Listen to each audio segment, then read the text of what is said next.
ഇത് കേട്ട് ഞാൻ പറയുന്ന ഈ ബൈറ്റ് ഇത് വൈറലാവും, എല്ലാ പയ്യന്മാരും ഇതിങ്ങ് ഷെയർ ചെയ്യും. ഉമ്മാക്കും ഉപ്പാക്കും ഇതാ ഉറങ്ങാൻ പറഞ്ഞു ഡോക്ടർ, എന്നാലേ മുടി വളരെ വളരും. കാരണം ഞാൻ പറയും, ഹെൽത്ത് ഇല്ലാതെ എന്തുണ്ടായിട്ട് ഒരു കാര്യമില്ല. ഒരു 18-കാരന് കഷണ്ടി സ്റ്റാർട്ട് ആയി കഴിഞ്ഞാൽ അവൻ 22-ല് ഫുൾ കഷണ്ടി. 26-ന് ഈ ഗ്രേഡ് സ്റ്റാർട്ട് ചെയ്ത് കഴിഞ്ഞാൽ ഒരു 35 വയസ്സാകുമ്പോഴേക്കും ഫുൾ ബാൾഡ് ആയേക്കാം. അങ്ങനെ ഒരു പ്രായപരിധി ഒന്നും ഇല്ല, എപ്പോ വേണേ ഇതാവാം. Let's welcome doctor Shajeer.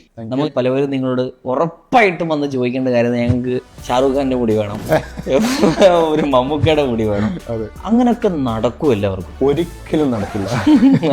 Reason, നിങ്ങൾക്ക് എന്താണോ ഉള്ളത് അതാണ് ഇതിന്റെ റിസൾട്ട്. എന്ന് പറഞ്ഞാൽ നിങ്ങളെ ക്വാളിറ്റി ഓഫ് ഹെയർ എന്താണോ എടുത്തു വെക്കുന്നത് അതാണ് ഇതിന്റെ റിസൾട്ട്. കാരണം ഇതൊരിക്കലും ഒരു ആർട്ടിഫിഷ്യൽ ഹെയർ അല്ല, ഇതൊരു വിഗ് അല്ല, അല്ലെങ്കിൽ ഇതൊരു എക്സ്റ്റേണൽ മെയ്ഡ് സാധനമല്ല. ദൈവം എന്താണോ നിങ്ങൾക്ക് തന്നിട്ടുള്ളത് ആ ഒരു സംഭവത്തിൽ നിന്ന് നമ്മൾ എടുത്ത് വെക്കുന്നു. വേറൊരു വ്യക്തിയുടെ അടുത്ത് നിങ്ങൾക്ക് ഞങ്ങളിൽ വെക്കാൻ പറ്റും? ഒരിക്കലും പറ്റും, അതും പറ്റില്ല. ഇതൊരു സ്കിൻ ഗ്രാഫ്റ്റിംഗ് അല്ല. നിങ്ങളെ ശരീരത്തിൽ നിന്നും മുടിയെടുത്ത് നിങ്ങളെ ശരീരത്തിൽ എവിടെ വേണമെങ്കിലും, അത് നിങ്ങളെ നെറ്റിയിൽ വെച്ചാലും മൂക്കിൽ വെച്ചാലും ഈ മുടി വളരും. അത് എന്താണോ എടുത്ത് വെക്കുന്നത് ആ മുടിയുടെ ലൈഫ്, ആ മുടിയുടെ ക്വാളിറ്റി, ആ മുടി അതാണ്. തലയിൽ നിന്ന് മുടി എടുത്ത് വെച്ച് കഴിഞ്ഞാൽ തലയുടെ മുടി എന്താണോ ബാക്കിലെ സൈഡ് ഡോണർ ഏരിയ. എന്തുകൊണ്ട് ഇത് ഡോണർ ഏരിയ നമ്മൾ സെലക്ട് ചെയ്യുന്നു എന്ന് പറഞ്ഞു കഴിഞ്ഞാൽ ആ നാച്ചുറാലിറ്റി കിട്ടാനും പണ്ട് അവർ ഏകദേശമുള്ള അതേ ഒരു ക്വാളിറ്റി ഹെയർ ഉള്ളത് കൊണ്ട് തന്നെ അതെടുത്ത് ഇങ്ങോട്ട് വെക്കുന്നു. ഫാമിലി ഡോക്ടർ തന്നെ എന്നോട് പറഞ്ഞൊരു കാര്യം, ബെറ്റർ ഡു PRP എന്ന് എന്നോട് പറഞ്ഞിട്ടുണ്ട്. പക്ഷെ അതെന്തിനാ PRP എന്ന് വെച്ചാൽ ഈ മുടി നഷ്ടപ്പെടുന്ന, ഈ മുടി ഇല്ലാത്ത ആൾക്കാരെ ചെയ്യുന്ന ഒരു കാര്യമല്ലേ.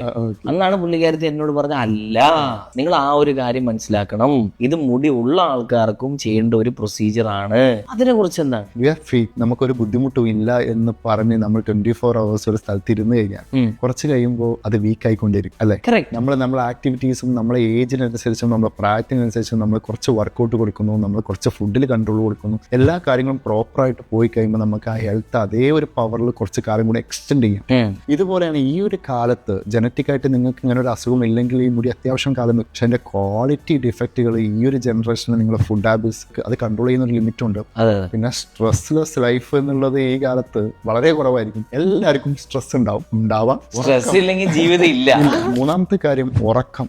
സ്ട്രെസ് കൺട്രോൾഡ് അല്ല എന്നുണ്ടെങ്കിൽ പിന്നെ അവിടെ നമ്മുടെ സ്കിൻ ആൻഡ് ഹെയറിന്റെ ക്വാളിറ്റിയുടെ കാര്യം പറയേണ്ട ആവശ്യമില്ല. നിങ്ങൾ റെഡ് ഫ്ലാഗ്സ് ആയിട്ട് എന്താണ് പ്രേക്ഷകരോട് നിങ്ങൾ പറയാൻ ഒരു ക്ലിനിക്കിൽ കയറുമ്പോൾ? ഇല്ല, ക്ലിനിക്കിൽ കയറുന്ന സമയത്ത് എപ്പോഴും നോക്കേണ്ടത് ആ ക്ലിനിക്കിന്റെ ഒരു ബാക്ക്ഗ്രൗണ്ട് ചെക്ക് ഭയങ്കര ഇമ്പോർട്ടൻ്റ് ആണ്. കാരണം ഈ ഒരു കാലത്ത് വിത്തിൻ 1-2 years മിനിമം ഒരു 10-100 ക്ലിനിക്ക് നമ്മുടെ കേരളത്തിൽ വന്നു. ഇത് ആര് ചെയ്യുന്നു പ്രൊസീജിയർ, എന്ത് ചെയ്യുന്നു എന്നുള്ളത് അതിലേക്ക് ഒരു അപ്ഡേറ്റ്സ് ഇല്ല. ചുമ്മാ പേഷ്യൻസ് നല്ല ഓഫറുകൾ കിട്ടി പോയി പ്രൊസീജിയർ ചെയ്തുകൊണ്ടിരിക്കും. എപ്പോഴും ഈ ഒരു കാലത്ത് എല്ലാവരും ശ്രദ്ധിക്കും, ഇവിടെ മാത്രമല്ല എന്തിലും you want to cross check the background of that ഓർഗനൈസേഷന്റെ ഒരു ബാക്ക്ഗ്രൗണ്ടും ഇല്ലെങ്കിൽ അവരെ ഒരു എക്സ്പീരിയൻസും മസ്റ്റായിട്ട് നോക്കിയിട്ട് ക്ലിനിക്കിനെ സെലക്ട് ചെയ്ത് അവിടെ പോയി കൺസൾട്ട് ചെയ്ത് ഡോക്ടേഴ്സ് ആരാണ്, പ്രൊസീജിയർ എന്താണ്, എങ്ങനെയാണ്, എന്താണെന്ന് ഫുൾ ഡീറ്റെയിലിംഗ് എടുത്ത്. ഇവിടെ വരുന്ന ഒരുപാട് പേര് PRP ചെയ്ത മുടി സെറ്റാ, ഇല്ലെങ്കിൽ ഒരു ട്രീറ്റ്മെന്റ് ചെയ്താൽ അതങ്ങ് ക്ലിയർ ആയി. നമ്മൾ എന്ത് അസുഖത്തിനും ഒരു സെൽഫ് കെയർ ഉണ്ട്. ഞാൻ നേരത്തെ പറഞ്ഞ പോലെ ആ ഒരു സെൽഫ് കെയർ കൊടുത്തുകൊണ്ട് നമ്മൾ ട്രീറ്റ്മെന്റ് ചെയ്താൽ മാത്രമേ അതിനൊരു എഫക്ട് കിട്ടൂ. സോ ഇത് ശരിക്കും PRP